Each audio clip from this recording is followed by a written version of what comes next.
देखिए, मैं यहाँ आई हूँ इस वक्त बड़गाम की जो कॉन्स्टिट्यूंसी है, उन लोगों का शुक्रिया अदा करने के लिए।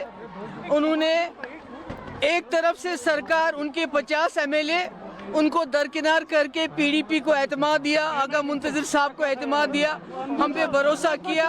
और मैं अल्लाह ताला से दुआ करती हूँ कि वो अल्लाह ताला में हिम्मत दे, हौसला दे। जो भरोसा बड़गाम के लोगों पे हम पे किया, मुंतजिर मेहंदी साहब पे किया है, हम उनकी खिदमत कर सके।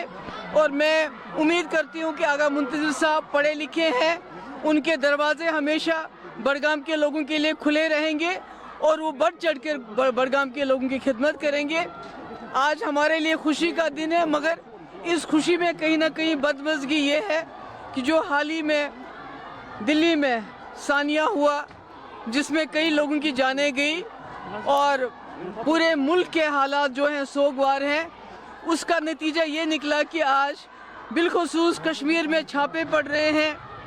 हम इसके खिलाफ नहीं है कि जो उसमें मुलव्वस थे उनके खिलाफ आप एक्शन लीजिए, मगर उन लोगों के दोस्त, अहबाब, माँ बाप, भाई बहन, जिस तरह पकड़ दकड़ का माहौल है, बिलखुसूस वादी कश्मीर में एक डर और खौफ पैदा हुआ है।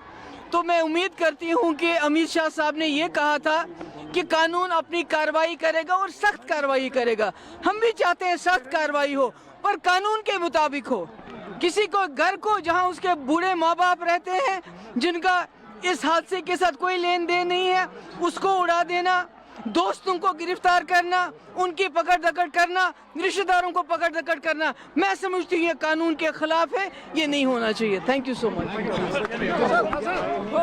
तो मुफ्ती देखिए, प्रिया, एक बहुत अहम बात यहाँ पर, मौका हालांकि मैं मुफ्ती के लिए ये था कि वो अपने जीत के बारे में, जीत के कसीदे पढ़ती, जीत के कसीदे गढ़ती, अपने उम्मीदवार की जीत के वो गुण गाती। लेकिन देखिए, उससे ज्यादा जितना उन्होंने अपनी जीत के बारे में, अपने उम्मीदवार की जीत के बारे में बात की, उससे ज्यादा बातें उन्होंने उस नब्ज को टटोलने की कोशिश की है कि जम्मू कश्मीर की आवाम के नब्ज कैसे टटोले और कैसे उनके दिलों में जगह बनाए। उन्होंने जम्मू कश्मीर के आवाम के उस मसले को उठाया जो अभी हाल में एक, जिसका उन्होंने जिक्र किया है कि एक जो सस्पेक्ट था उसके घर को तबाह किया गया। उनका कहना था कि अगर किसी कोई एक सस्पेक्ट था तो उसके बूढ़े माँ बाप जिस घर में रह रहे थे उस घर को क्यों गिराया गया। दरअसल देखिए, यही वो पॉलिटिक्स है, यही वो सियासत है।